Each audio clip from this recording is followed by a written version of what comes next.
নমস্কার, Ramakrishna TV YouTube চ্যানেলের পক্ষ থেকে সকল মা, বাবা, দাদু, দিদা, ঠাকুমা, ঠাকুর দাদাদের জানাই অনেক অনেক ভালোবাসা, প্রীতি ও আন্তরিক শুভেচ্ছা। সবাই ভালো আছে, ভালো থাকবেন। আমি আবারও চলে এসেছি শ্রী শ্রী রামকৃষ্ণ মিশনের স্বামী জ্যোতিষরানন্দ মহারাজজির লেখা ধ্যান ও আধ্যাত্মিক জীবন সম্পর্কে আলোচনা করতে, এবং আজকে আমরা আলোচনা করব অষ্টম পরিচ্ছেদ গুরু ও আধ্যাত্মিক নির্দেশনা অধ্যায় থেকে। আমরা আলোচনা করব আধ্যাত্মিক দীক্ষার শক্তি। এই আলোচনায় মহারাজজি বলেছেন, শ্রীরামকৃষ্ণ বলতেন, বিকারহীন মরণহীন সদস্তুকে জানতে হলে অন্তরাত্মাকে বা প্রত্যগাত্মাকে জাগাতেই হবে। কেবল আধ্যাত্মিক সত্য সম্বন্ধে পড়া বা আলোচনা করাই যথেষ্ট নয়, অন্তর আলোকের প্রত্যক্ষ অনুভূতি চাই। প্রথম জাগরণ কিভাবে হবে? সত্যদ্রষ্টা আচার্য আধ্যাত্মিক দীক্ষা পদ্ধতির মাধ্যমে শিষ্যের জন্য এই কাজ করেন। সব ধর্মেই দীক্ষানুষ্ঠানাদির ব্যবস্থা রয়েছে, যেমন স্নান, ব্যাপটিজম, পবিত্র জল ও তেল ছিটিয়ে দেওয়া, পবিত্র শাস্ত্র থেকে আবৃত্তি, পূজা অনুষ্ঠান ইত্যাদি।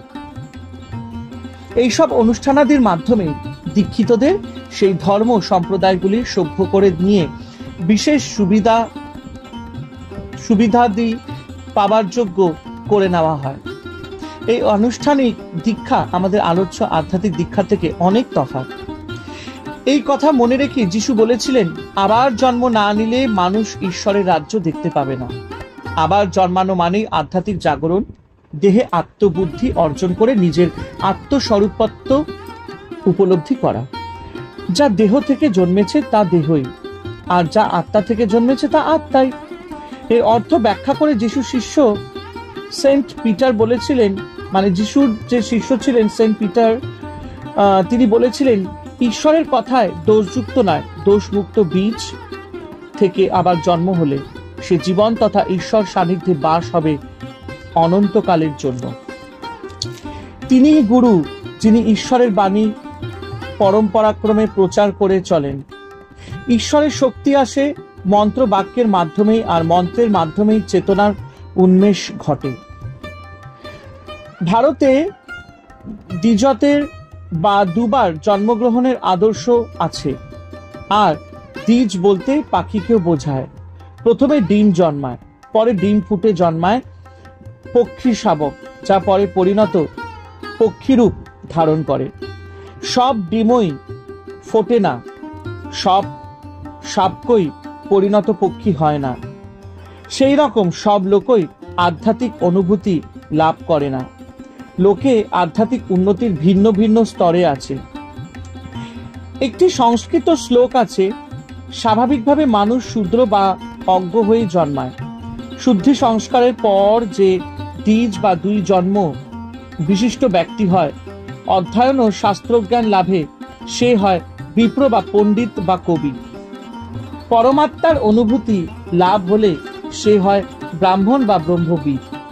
আধ্যাত্মিক দীক্ষার উদ্দেশ্য হলো মানব যাতে প্রকৃত ব্রাহ্মণ বা ব্রহ্মবিদ হতে পারে সে বিষয়ে সুযোগ করে দেওয়া। উপনিষদ বলেন, যিনি অক্ষর পুরুষকে জেনে ইহলোক ত্যাগ করেন তিনি ব্রাহ্মণ। মহাপুরুষ মহারাজ স্বামী শিবানন্দ শ্রীরামকৃষ্ণের এক মহান সাক্ষাৎ শিষ্য একবার আমাকে বলেন যে শ্রীরামকৃষ্ণের কাছে এসেছে সে সত্যই ব্রাহ্মণ। আধ্যাত্মিক দীক্ষা জীবাত্মায় ও পরমাত্মায় সমন্বয় সাধন করে। এক চৈনিক ঋষির স্বাভাবিক সমন্বয়, তাও তত্ত্বটি এইভাবে করে দেখিয়েছিলেন। তিনি দুটি তারের বীণা নিয়ে এক সুরে বাঁধলেন। একটি বীণাকে পাশের ঘরে রেখে হাতের বীণাটিকে কুস্বরে বা কুংস্বরে আঘাত করলেন। অমনি দ্বিতীয় বীণাটি কুংস্বরে বা কুংসুরে বেজে উঠল।